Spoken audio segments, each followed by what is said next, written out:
While economies around the world have been showing signs of cooling off in recent weeks, from the U.S. to China. And joining us now with a closer look at the recent strains that we're seeing in the global economic recovery is Peter Schiff. He's the CEO and global strategist of Euro-Pacific Capital. Peter, thanks so much for joining us. Let's get straight into it. And let's focus on the U.S. economy. On Friday, we're going to get the first look at first quarter GDP figures. They're going to offer some insight as to the extent of the U.S. recovery. Now, according to economists polled by Reuters, the U.S. economy is expected to grow at an annual rate of 3%, compared with growth of just 0.4% in the fourth quarter. The U.S. economy has been whipsawing between periods of modest growth to no growth at all. So is this really the new normal for the U.S. economy? Well, first of all, just because the GDP number is getting bigger, it doesn't necessarily mean the U.S. economy is actually growing. It's just the way we calculate the growth. A lot of it is because we're underestimating inflation. You know, we deflate the GDP with a number that the government calculates, and it purports to represent inflation. But I think that number is much too low, and therefore the GDP is being overstated. But in addition to that, a lot of the GDP is simply spending borrowed money. You know, we have a huge trade deficit with China.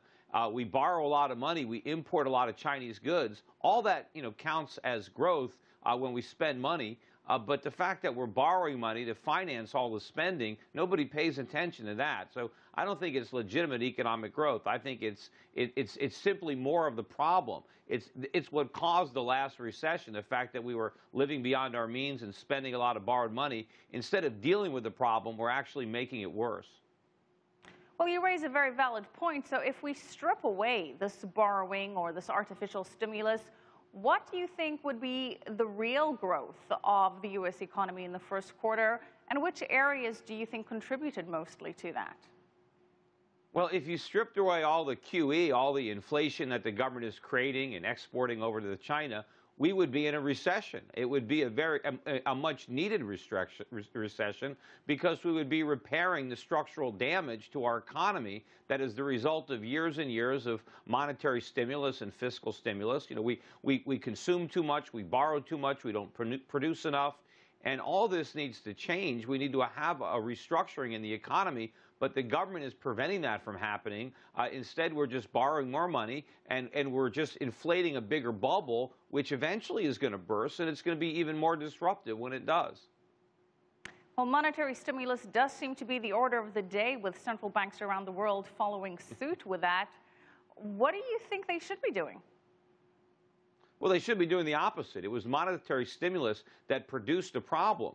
But the problem for politicians is they don't want to level with the voters and tell them, you know, how bad the economy really is and what the cure for the disease is. They want to just pretend that we can spend more and borrow more, and somehow this is going to lead to economic growth. Meanwhile, if you look at the U.S., we're excited now because we're spending more money building houses, and people are buying houses, but housing prices are still too high. And we don't need to build any more houses. We have too many houses. We have to build some factories. We have to start producing some things that we can actually sell in China instead of simply borrowing money to import. But none of that is happening because the government is standing in the way. Well, speaking of China and speaking of production, on Tuesday, China's April HSBC Flash PMI index is going to be released. How closely should investors be watching this figure, given the recent economic growth figures from China have been a little disappointing? Why is it so important to focus on China's production number? Well, I don't know how important any one number is, although I know a lot of traders look at these numbers for an excuse to do something. But I think long term, the trend is going to be for more and more production out of China. But what I'm really concerned about, and I'd like to see in China, and we have a lot of exposure to Chinese companies, we're investing a lot in that part of the world.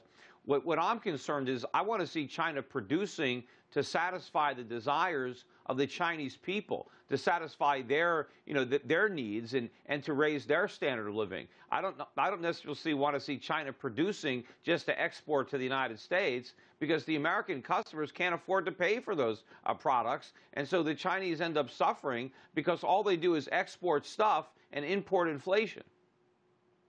Well, domestic demand, certainly one of the focus issues of the Chinese government, as you mentioned there. It should indeed be.